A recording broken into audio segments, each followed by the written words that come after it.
নমস্কার বন্ধুরা, আমার চ্যানেলে আপনাদের স্বাগত জানাই। আজকে আমি আপনাদের বানিয়ে দেখাবো সাবুর পায়েস। প্রথমে আমি একটা জায়গার মধ্যে এক বাটি সাবু নিয়েছিলাম। সাবুটাকে ভালো করে দুবার তিনবার ধুয়ে নেব। ধুয়ে কিছুটা জল দিয়ে ভিজিয়ে রেখে দেবো 1 ঘন্টার জন্যে। এমন জল দেব যাতে জলটা ওতে সোপ করে নেয় আর সাবুদানাটা ঝরঝরে হয়ে থাকে। এবার আমি 1 ঘন্টা পর দেখাচ্ছি সাবুদানাটা কত নরম হয়ে গেছে। এবার কিছুটা ওর বাটির মধ্যে রেখে দেবো আর কিছুটা তুলে রাখবো। রেখে বাটিরটাকে মেখে নেব। ওর মধ্যে 1 চিমটি নুন দিলাম, গুঁড়ো দুধ দিলাম। 1 চিমটি নুন দিলাম, কেননা মিষ্টি জিনিসে 1 চিমটি নুন দিলে স্বাদ হয় ভালো।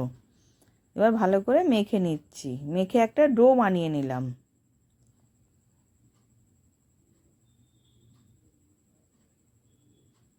এবার হাতে তেল ব্রাশ করে নিয়েছি। তেল ব্রাশ করে গোল গোল করে বল পাকিয়ে নিচ্ছি। খুব বড় করব না, মিডিয়াম সাইজের করে নেব। এবার সবগুলোকে করে নিচ্ছি। এবার করা হয়ে গেছে। আর অর্ধেকটার মধ্যে 1 চিমটি নুন দিলাম, গুঁড়ো দুধ দিলাম আর ফুড কালার দিলাম। দিয়ে ওটাকেও ভালো করে মিশিয়ে মেখে নেব। মেখে ওটাও একটা ডো বানিয়ে নেব।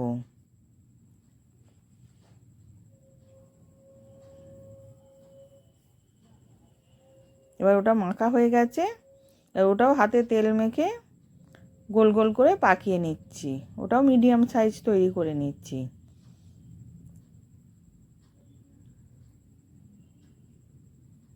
এরকম করে সবগুলো এবার করে নেব।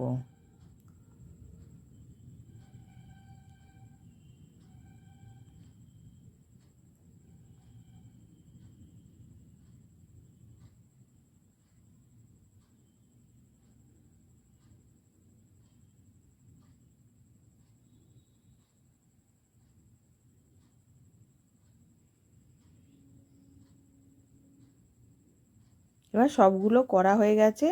কড়ার মধ্যে দুধ গরম করতে দিয়েছিলাম। দুধটা গরম হয়ে গেছে। এবার সাবুর বলগুলোকে দিয়ে দিলাম।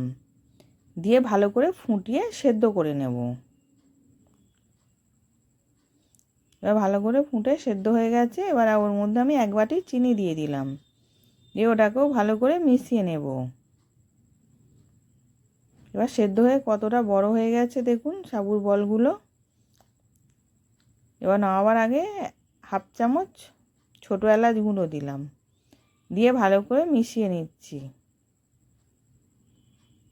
এবার নামিয়ে নেব। এবার নামিয়ে নিয়েছি। সার্ভ করার জন্যে সাবুর পায়েস রেডি। আশা করছি ভিডিওটা ভালো লেগেছে। আমি হাজির হব আর এক নতুন রেসিপির সাথে।